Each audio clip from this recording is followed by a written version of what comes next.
Imaginemos cargas elétricas em movimento sobre a superfície de uma placa. Uma placa como esta aqui, da figura. E agora se coloca o problema de determinar o campo magnético produzido pelo movimento das cargas elétricas na superfície.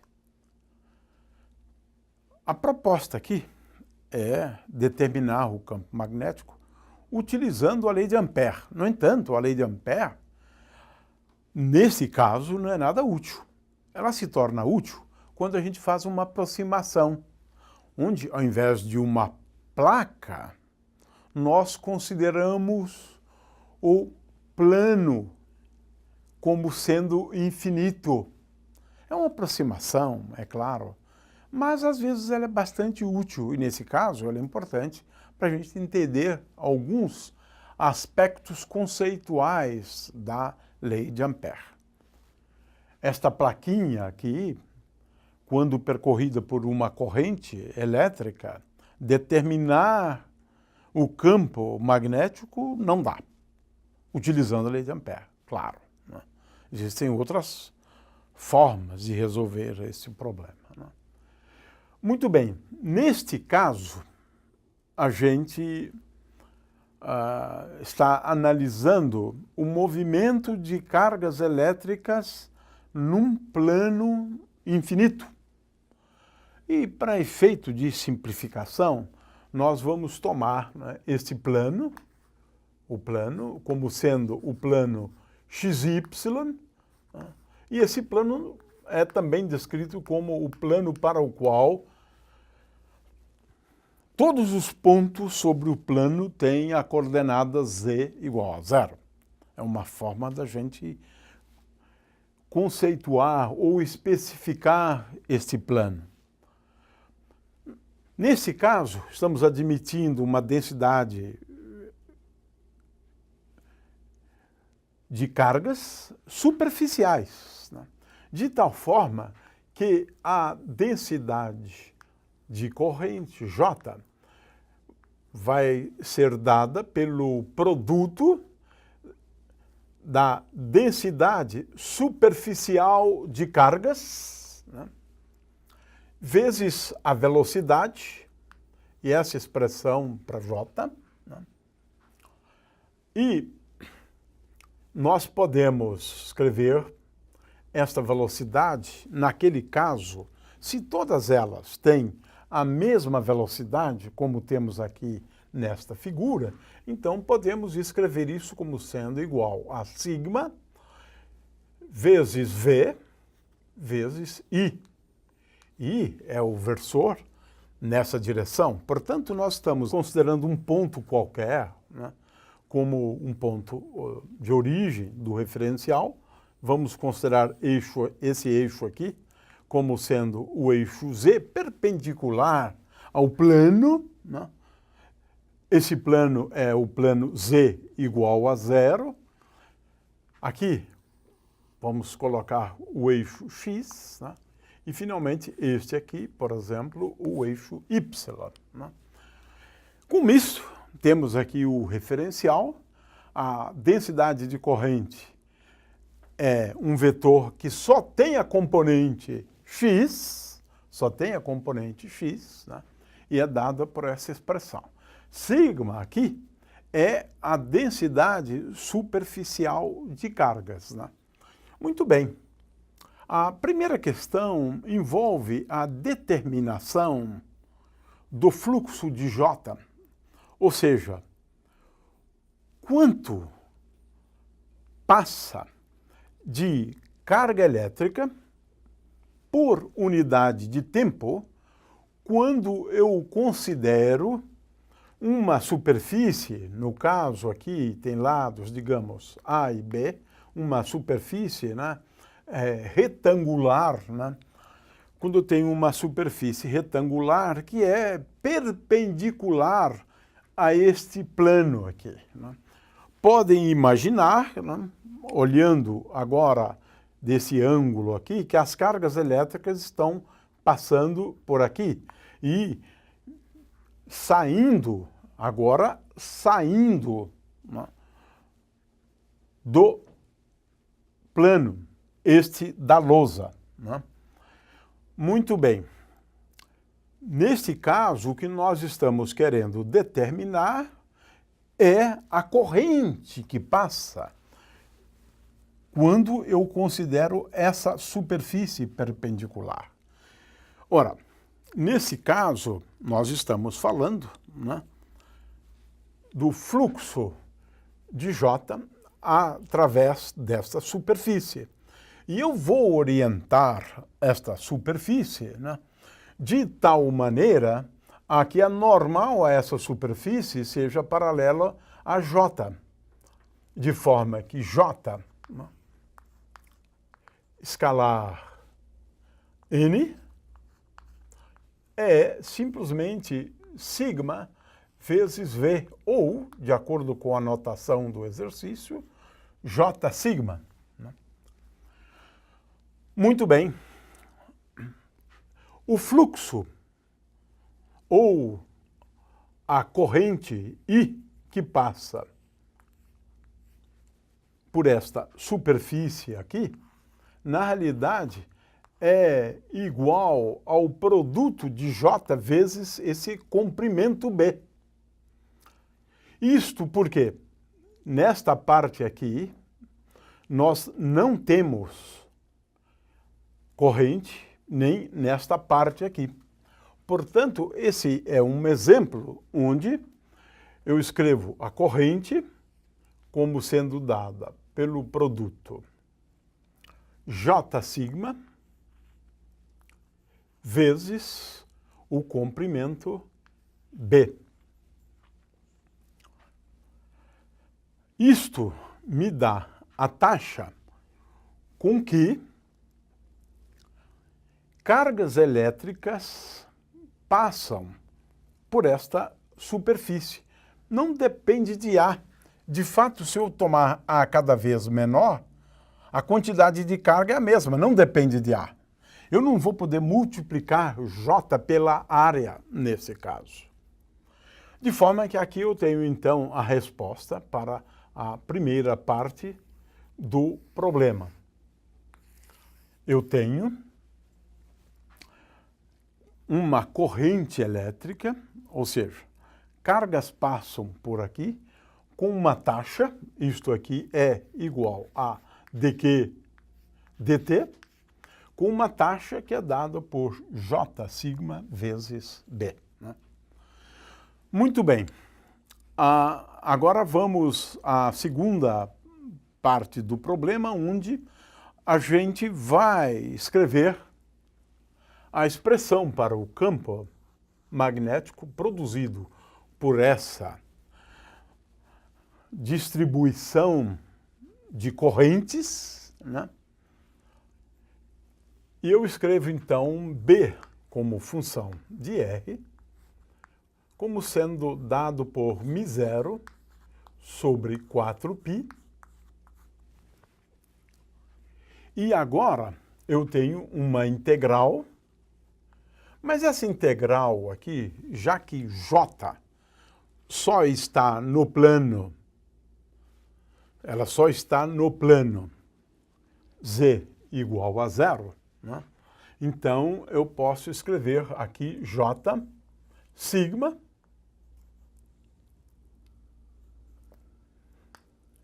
vezes I, esta expressão, então, para J, aqui eu tenho J, portanto, vetor R menos R' sobre módulo de R menos R' ao cubo. O que é isto? Nós estamos fazendo uso da lei de Biot-Savart. Agora, eu vou fazer o seguinte, eu vou voltar à nossa antiga definição e vou escrever μ0 como sendo dado por 1 sobre c ao quadrado vezes ε0 E com isso, eu tenho a seguinte expressão para B. B de R é igual a 1 sobre C ao quadrado. Aqui eu tenho J0I, que é um vetor constante, vezes, e agora aqui eu vou efetuar essa integral, né, considerando o plano z igual a zero. Então, a rigor, eu devo colocar aqui dx', dy'. Muito bem. Essa integral aqui é uma integral de superfície. E agora aqui eu vou escrever produto vetorial de 1 sobre 4π epsilon zero. E agora eu tenho a seguinte expressão. Em primeiro lugar, eu vou escrever o J0 como sendo igual a sigma vezes V. Portanto, eu vou colocar V aqui e vou colocar sigma aqui. R menos R' sobre módulo de R menos R'. Ora, o que é isto aqui? O que é isto aqui? Isso aqui é o campo elétrico produzido por uma distribuição superficial de cargas num plano infinito. Portanto, isto aqui é o campo elétrico produzido por uma distribuição superficial de cargas, né, num plano infinito. Ora, nós já sabemos, na verdade poderíamos utilizar aqui o teorema de Gauss para calcular este campo elétrico, né? Mas eu já posso dar a resposta, porque a gente sabe, né, como expressar este campo elétrico, né? Este campo elétrico, ele é tal que ele só tem a componente Z perpendicular, né, ao plano. Então, este E é igual a sigma sobre 2 vezes epsilon zero. É o resultado que a gente já deduziu utilizando a lei de Gauss para determinar o campo elétrico. Vezes K, né, para Z maior do que zero. E é igual a menos sigma sobre 2 epsilon zero vezes K. Estou admitindo sigma positivo, né, para Z menor do que zero. Portanto, a expressão para B é relativamente simples. B é igual a V vezes sigma vezes I sobre 2 vezes epsilon zero vezes C ao quadrado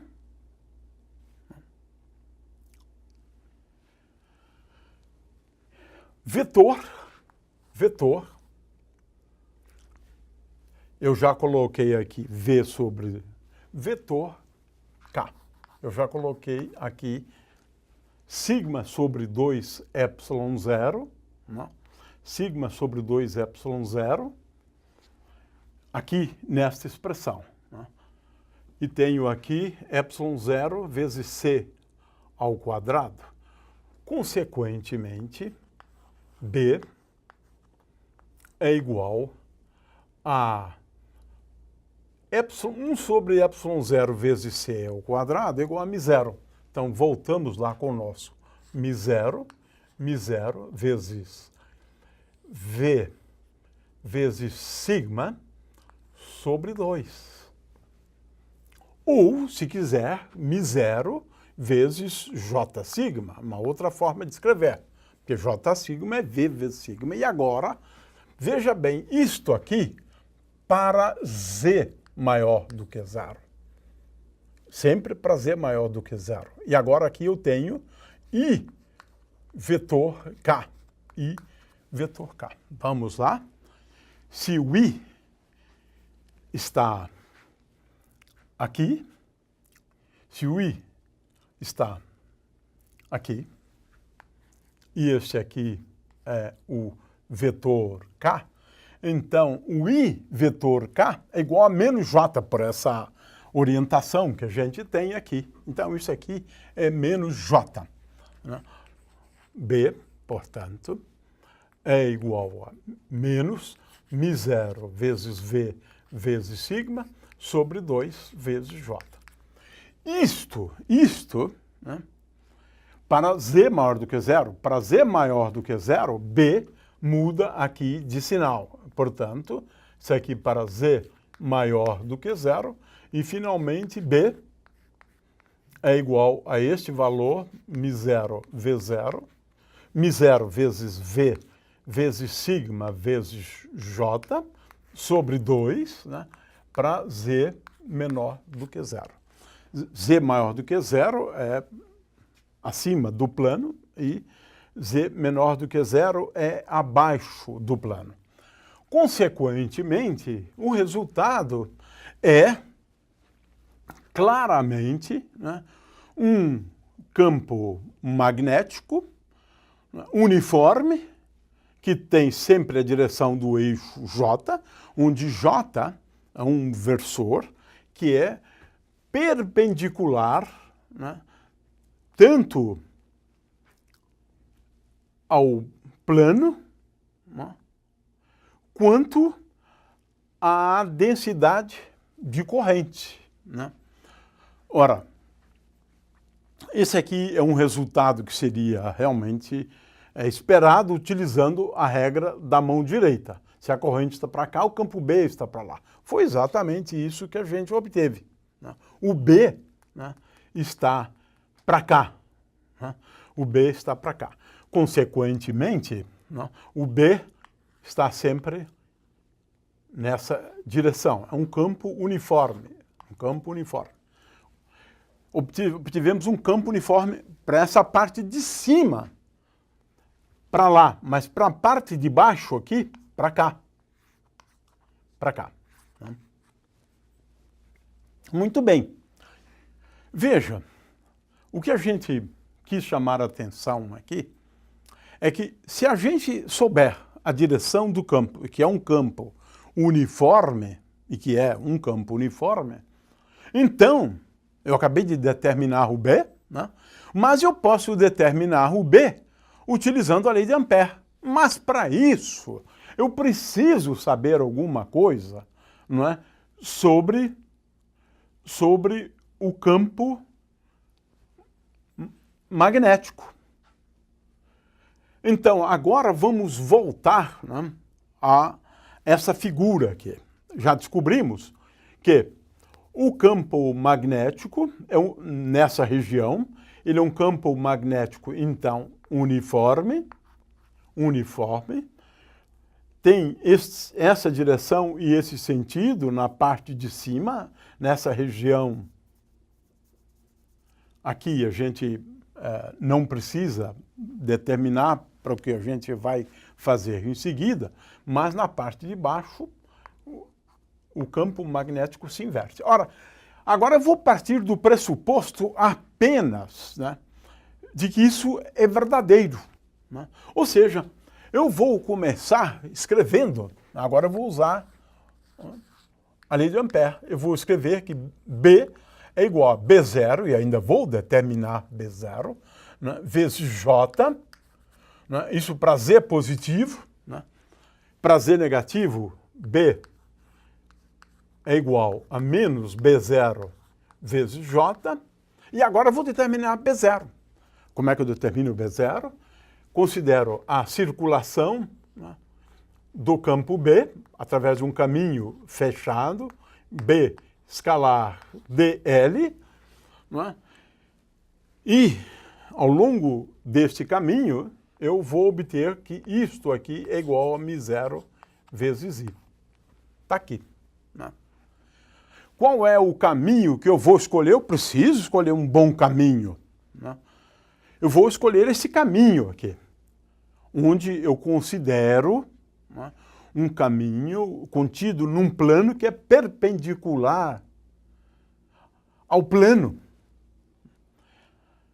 no qual temos cargas em movimento. Ora, se o B é uniforme, então esse caminho aqui ele consiste de 4 pedaços. Eu estou falando agora do caminho escolhido. Eu tenho o pedaço 1, né? Um pedaço 1, um pedaço 2, um pedaço 3, né? Um pedaço 4. 4 caminhos, né? Então, aqui eu tenho 4 contribuições. Ora, μ0 I, nós já determinamos o I. I é igual a J sigma vezes B. Então, isso eu calculei antes. É μ0 vezes J sigma vezes B. E agora, a integral de B escalar dl. Eu tenho 4 contribuições. A contribuição 1, o B é paralelo a dl, porque eu estou considerando agora este caminho, B é paralelo a dl, portanto, como o campo é uniforme, é B0, eu vou obter, né, B0 vezes B. B0 vezes B. Porque a integral de dl neste pedaço aqui dá este comprimento desse trecho da curva, que é B. O segundo pedaço, este aqui, dá 0. 0. Por quê? Porque dl é perpendicular. Aqui também tem campo magnético aqui. Tem. Mas veja, o campo magnético é sempre perpendicular, sim, mas ele é sempre perpendicular ao dl. dl está para cá. Perpendicular a dl. Consequentemente, a contribuição para o trecho 2 e para o trecho 4, essas duas contribuições são nulas. Então, para o trecho 4, né, mais 0. Né? Isso aqui é integral de B escalar dl. E, finalmente, veja que aqui eu inverto, o dl é menos esse dl aqui, dl3 igual a menos dl1. Mas o campo magnético também é invertido. Consequentemente, eu vou obter aqui B0 mais B0 vezes B. Né? Mais B0 vezes B. Isto aqui é a integral ao longo daquele caminho fechado de B escalar dl. Qual é a conclusão? É que 2 vezes B0 vezes B é igual a μ0 vezes J sigma vezes B. Ora, cancelo B com B e eu obtenho, agora, utilizando a lei de Ampère, eu obtive que B0 é igual a μ0 vezes J sigma, mais J sigma é V vezes sigma, dividido por 2. Dividido por 2. Olha só, que é aquela resposta anterior.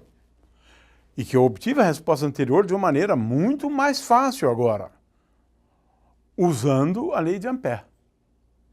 Mas cuidado, porque eu só consegui usar a lei de Ampère depois de ter inferido que o campo é um campo magnético que tem esta direção e esse sentido, que o campo é uniforme. Então, a lei de Ampère é muito boa, mas só depois que você infere uma série de coisas sobre o campo magnético, especialmente em relação à direção e sentido do campo magnético. Uma vez conhecida a direção e o sentido do campo magnético, agora você escolhe um caminho apropriado, foi o que eu fiz aqui. E aí, utilizando a lei de Ampère, você determina o campo magnético.